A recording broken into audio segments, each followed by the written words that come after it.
What's up, everybody? Welcome to Move the Six. DJ and Bucky here. Buck, happy opening day. Although I guess technically yesterday was opening day because as a Padre fan, watching the Giants just get their face kicked in by the Yankees was it was a good way to start the baseball season for me. It's funny because I always wondered, normally they have all these overseas games and international games that are playing and they kick off well before opening day. So is opening day really opening day, or is it like a trial run before all the other things? I just never know when the official kickoff is, but it is nice that baseball is underway. Looking forward to seeing what happens this year. Yeah, it is a different deal, though. I will say, like, as the NFL is marching towards 18 games, looks like we're heading in that direction. I'll start there. Why don't we by the way, let's start off with it's time for How to Not, brought to you by Wasabi Hot Cloud Storage, because I wanted to get to you, just tie baseball, football together here just for a second. As we go to 18 games, the college season has gotten longer if you're in the college playoff. Mm-hmm. Is there something to, I don't want to say load management, we're not hearing the NBA here, but baseball, the Dodgers, you see it like hey, we got to be hitting our stride once we get to the postseason. I mean, you got to make sure you get there, first of all. But I wonder as we go to 18 games, if there is going to be a little more that, hey, you're not 100%, like let's back off a little bit. We got a long haul here. Well, I'll think about it. And I would anticipate that if they go to 18 games, there can be 2 buys that are baked into the regular season. Mm-hmm. And spending some time up in the CFL and the way that they do it, there are ways that you can, hey man, let's give my guy a little week off, because you get 2 weeks off because you have this week, then the bye week, and then you come back like a completely different player. I understand that people are going to say, what about the rhythm and getting that back? But ultimately, when we think about the tournament, the way the playoffs are constructed, if you're not getting the number 1 seed, you have to think about, what can I do to put my team in this position to play in the tournament? And if I'm 2 through 7 and we're nearing the end of the season, I have some guys that are kind of iffy. I'm going to hold them out because I want to make sure when we play in the playoffs, which is where everyone is judged, I want to have my best team. The other thing I wanted to ask you on the baseball connection with football, we've seen baseball take the lead in terms of technology, and it feels like football is getting there. And as we're going through this pro day process, you're seeing more and more players, as I like to say, buffet the workout. I'll take one of these, none of those. But I just, with the technology that we have now, with all the in-game data that teams have, I don't know that it's even, you bat an eye at it. I think, and I've heard this from some pro days, like that there are area scouts trying to bully guys into doing everything and doing stuff, but the decision makers, the coaches, the GM, they don't really care. They have all the data. And that's the thing that we talked about a few years ago when the Rams were on the front end of getting the GPS and getting all their numbers from in-game action, where they weren't worried about 40 times and those things. They were already translating miles per hour in terms of what that means for speed.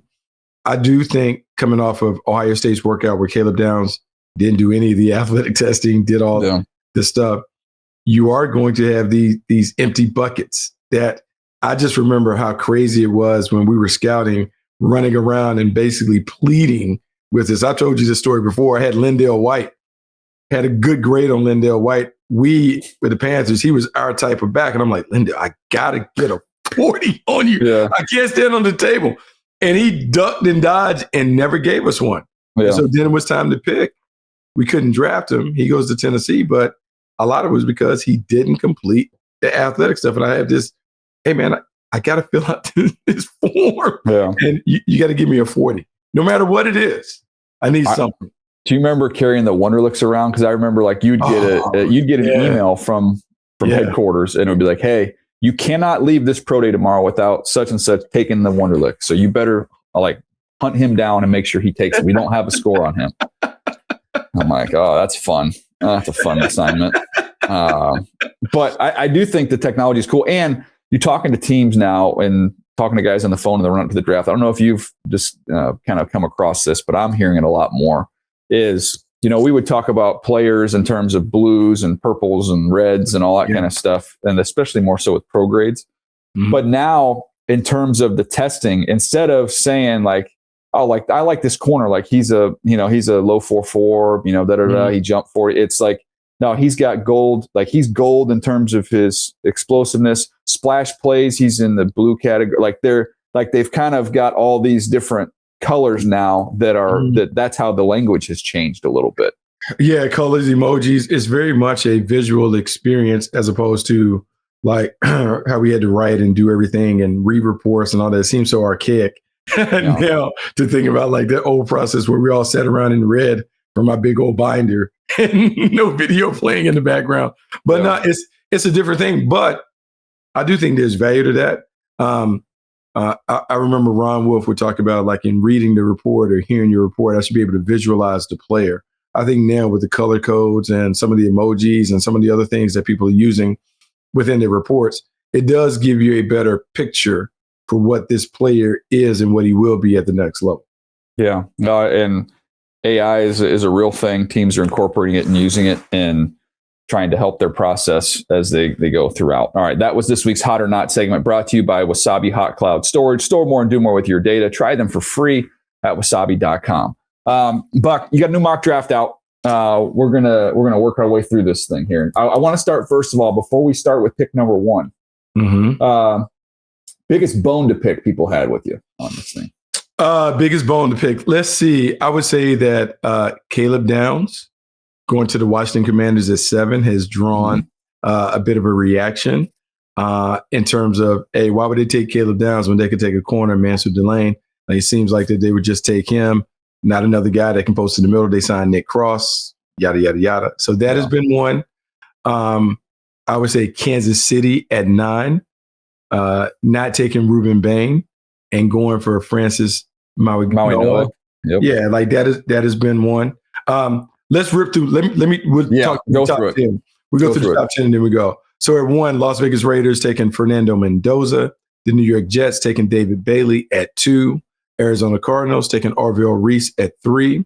Tennessee Titans select Jeremiah Love at 4. New York Giants, Sonny Styles at 5. Cleveland Browns, Cardinal Tate at 6. Washington Commanders, Caleb Downs at 7. New Orleans Saints, Jordan Tyson at 8. 9, Kansas City Chiefs, Francis Mauigoa. Miami, and then 10, Mansur Delane going to the Cincinnati Bengals. Yeah, Mansur Delane coming off a pro day where he ran really fast. I've kind of gone back and forth on that one in terms of Delane and Downs. I've had it both ways here. If I look at my first list, I had Delane at 8, Downs at 10. And then the second list, I had Delane at 8, Downs at 9. And then the last one, I think Downs passed him. The last one I had Downs at 8, Delane at 9. So they've been right touching each other through this whole process. I mean, really, to be honest, Buck, like where we are on the media side, not working for a team, I have the same grades on them. If we needed a corner, you take Delane. If you needed a safety, you take Downs. I don't think there's really the wrong answer there. No, it's so funny, man. And like there are these debates. And it's one of the things like I love and hate about mock drafts at the same time, because what happens is when you release your mock draft, people forget about like your big board. They forget about like how you feel about top 5. And as we've said is, hey, mock drafts are what we hear. Big boards and lists are what we see. Now, Caleb Downs and Mansur Delane, the big thing that I would say about Delane is when you look at him, if you're taking a corner in the top 10, he has to be impactful enough that we view him as a bit of a shutdown corner. I think about Pat Surtain. I think about Derek Stingley. I think about some of the guys that have been selected in that category. Does he fit the bill? When I look at him, man, he is terrific. I love the length. I love the versatility in his game. I love the aggressiveness and the skills and those things. When you watch the workout, all those things stood out. If you take him, and would use Washington as that example, coming off of what didn't work out for them with Marshawn Lattimore, are you confident that he can step in there and give you what you want in a division where you're talking about George Pickens and CD Lamb? You're talking about A.J. Brown, Devontae Smith. You're talking about Malik Neighbors coming back. Are you confident that in a one-on-one situation, we're going to put him on him and feel good about that? Or do you want someone in the middle of the field that can do a bunch of different things? In this scenario, I gave them Downs just because I think about Dan Quinn and what they want to do defensively. The Downs in this iteration of the mock draft would be a better fit for what they're thinking about. Yeah, I think that you bring up a good point about who you play in the division. I was talking to somebody that I worked with in Baltimore before, and we were rehashing some of the old meetings. And when we were talking, and you've heard me tell this story because you've referenced it before, but like when we were looking at pass rushers, it was, can this guy get Ben Roethlisberger on the ground? If he can't, like, that's fine. He can beat a tackle, but if he can't get Ben on the ground, like he's not strong enough and long enough, to be able to get him on the ground, that doesn't do us any good. So we needed more power players to be able to literally physically get a big quarterback on the ground. And then we were talking about, now, if you're a team, like say you're a team in a division where, like look at Philadelphia. If you look at Philadelphia's defense, okay, you've got to figure out a way to get Jaden Daniels on the ground, Jackson Dart on the ground, and then Dak, who doesn't move around as much as he should. A better example would be the Cowboys. If you're the Cowboys and then you threw Hurts in that division. So you better have athletic enough ends to be able to get those three athletic quarterbacks. And this Dak is still athletic, so really anybody in that division, you're going to have to get athletic quarterbacks on the ground. That should be in the discussion when you're going over these edge guys. It has to be. And I think one of the things we talk about behind the scenes, behind the curtains, when we talk about the draft process, it is about building your team to win the division. Every great team that I've ever been associated with, they talked about, got to win the division first before we can think about the other things. So how do we build our team specifically to win a division? So when you talk about that example with Dak Prescott and Jalen Hurts, and do we have guys that are not only athletic enough to shadow them, but are they strong enough to get them down? Because if not, you're going to see a bunch of missed tackles and big plays down the field when those guys escape the pocket.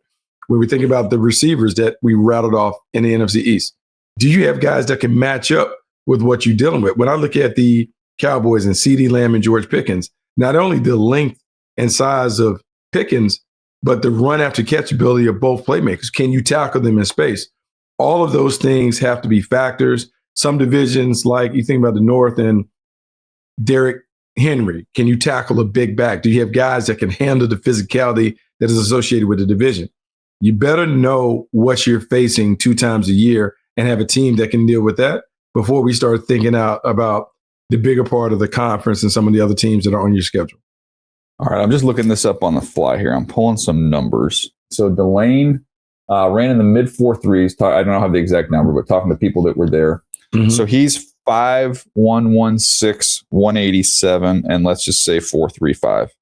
So Quinyon Mitchell, Buck, 6'0", 195, 4.33 versus 5'1", 187, 4.35.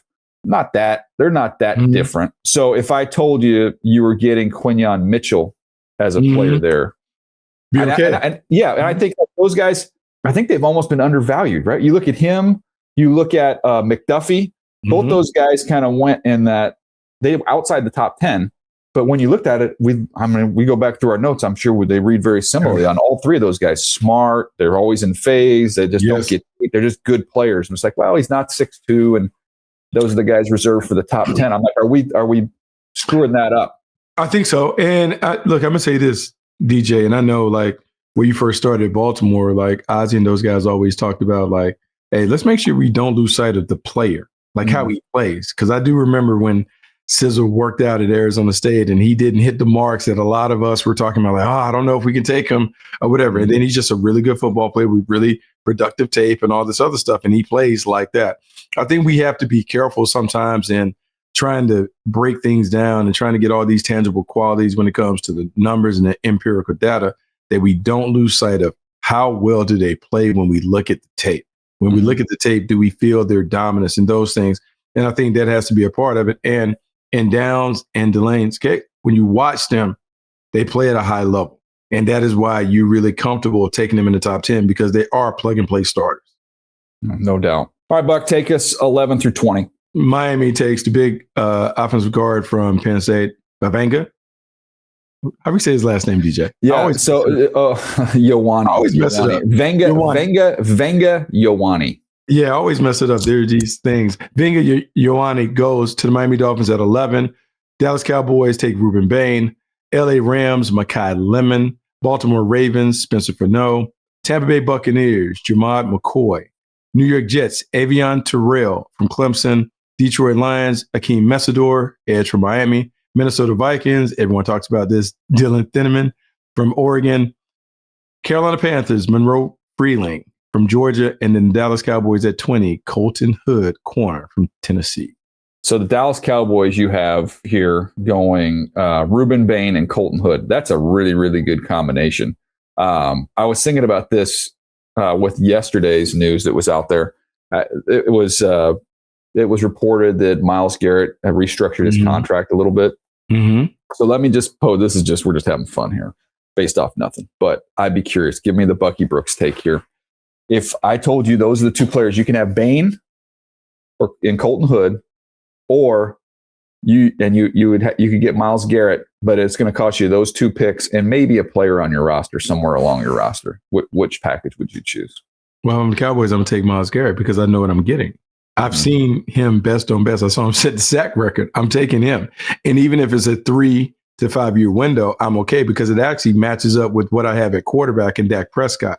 If I'm going to go all in, I'm going all in knowing that Myles Garrett's prime years align with where Dak Prescott is right now.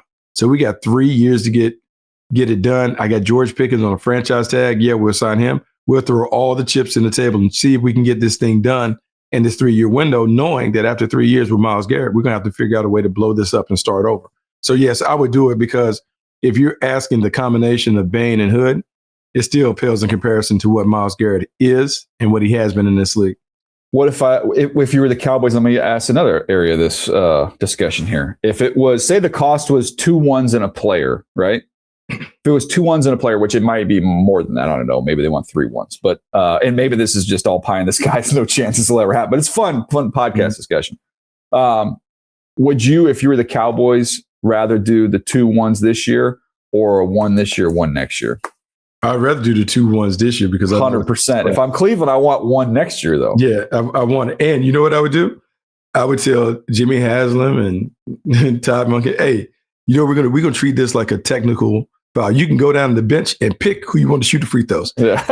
you can look at the roster. You can take whoever you want. If I get Myles Garrett, you can just come down here and just whoever you want. You can take them. We're good. We're gonna take the big pass rusher, and we're gonna be a much better team than we've been the last. So say there's a way they did that and survived with the 20th pick, right? So you give them the 12, you give them next year's 1, and who knows? And the other funny thing was the Browns are the ones proposing this thing where you could trade first round picks way out into the future. I mean, that's interesting timing. But I think they vote on that on Tuesday, I believe. Yeah, because all meetings are next week. Yeah, I don't know that would pass, but that would be kind of ironic if that's why they had that kind of front of mind there to make some type of a trade. But say the Cowboys could still get Colton Hood at 20, and they lose next year's first round pick, this, pick 12 and then something else.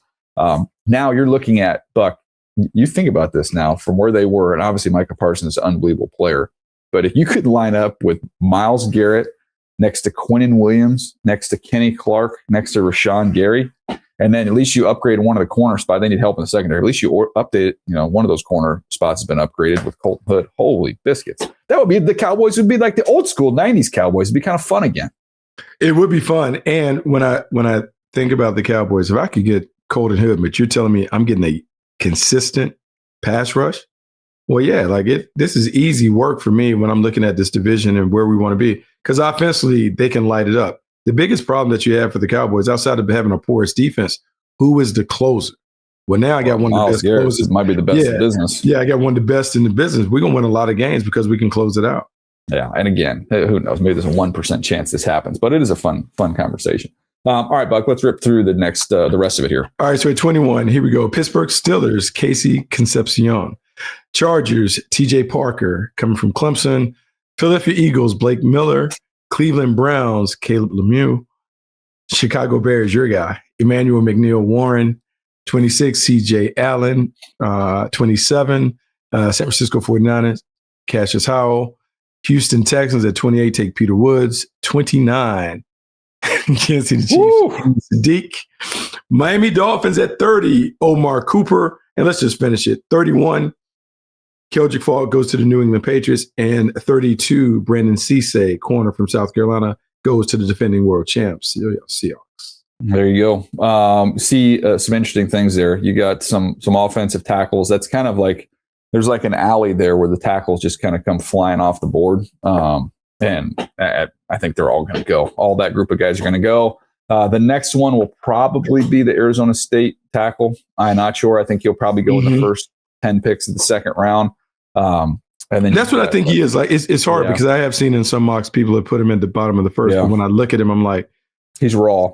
Yeah, top of the second. And you know what's crazy is knowing LA, like he played at a city section school here, was a basketball player, goes to JUCO, which actually the JUCO he goes to, it was featured on Last Chance U, the basketball side of it. And then he turns himself into a really good player. It's just amazing at some positions how you can take a raw player who has limited experience at lower levels. And now we're talking about this guy being a top 50 selection. Yeah, he's my 31st player, but I think as we've come down the home stretch here, I think he's going to go in the top of the second round, would be my guess. So those tackles, though, they're all going to go in the top 40 picks. Just you got to take them high to get them. You got to be uncomfortable with where you take them, to be honest. Yeah, and I think, man, we talk about a developmental league. Like you have to be okay developing these guys. They're not going to be finished products. And even though they come in with that tag of being a first round pick, you still have to view them as a developmental guy, and you got to give them time to grow into their role. Just like at 19, I think I had Monroe Freeland going to the Panthers. I think everyone has to understand exactly who you're bringing in and how long it's going to take them to be able to play at the level that they were drafted at.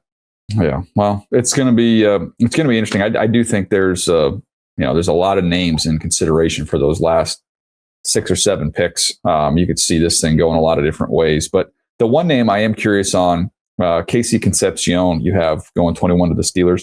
There is some buzz on him. Now he's got a knee injury, so he had surgery. He's not going to be able to do anything through the rest of the process. But he's fascinating because he's got juice, but he's not a 180-pound guy. Like he's close to 200 pounds, so he's strong. He's very explosive. He's polished. He just has drops. So you got to navigate around the drops. And some teams aren't as comfortable with that, and some teams are. Where did you stand on just drop percentage and how much you put into that? You know, it's funny, man. I had a conversation a long time ago with Bill Polian, Hall of Fame exec, and he talked about catch percentage is everything, like drop percentage, how much if you want someone whose primary function is to catch the ball, you better make sure that they catch it at a high level. I understand that. Here's my thing with Casey Concepcion and some of the drops. I don't think he has an issue in terms of hand-eye coordination because, DJ, you cannot be a punt and kick returner without having good hands. Like it requires you to be able to judge the ball in flight and those things. It shows up on tape for whatever reason, but he is so dynamic with the ball in his hands. He is tough over the middle of the field. And in this scenario, I saw him a bit like Mike McCarthy used to see Randall Cobb work in the middle of the field and having enough toughness. I don't know. The first thing that I always would say is if I brought him in the building, I want to get his eyes checked. Yeah, I knew you were going to say that. Because it's just the thing. And as someone who had drops, man, like it's amazing what these little things can do when it comes to just watching the ball come in. I would want to see, and everybody, like, I think you've done this, like when we would work out guys individually, you make guys see the ball out of different eyes because we all have a weak eye. Yeah, I would want to see, hey, are all of his drops on one side of the field where he's looking out of one eye? Is there a theme or a trend to the drops? And I would see if we can work on it. Or I had a college coach tell me this: "Hey, man, don't worry about those drops. The 2 that you catch can be touchdowns. So we're just understand that he's a high volume guy and he's going to drop some, and we have to be okay with it." Yeah, that has always been part of the equation. If you offset, you look at the explosives, like the buyer beware is when you have low explosive, high drops. Can't really do anything. Yeah. You're a possession receiver without the possession of the football. That's but if you're a big playmaker and those things, you just have to do it. But there are things, and people will say you can't work on it. I think you can work on some of it. It just depends on where the drops are. Are the drops in the middle of the field? Because in traffic, so now, is it a courage issue? Is it a hand-eye coordination issue? Can you see it? What are the causes? And hey, let's be diligent on getting on the jugs machine and seeing if we can develop that skill to see if we can be a little more consistent catching a rock. Yeah, that's a good call. All right. Well, there you go. There's Buck's mock draft. Hope you guys enjoyed that one. We'll be back tomorrow with a fresh new episode, and we'll see you right here on Move the Sticks.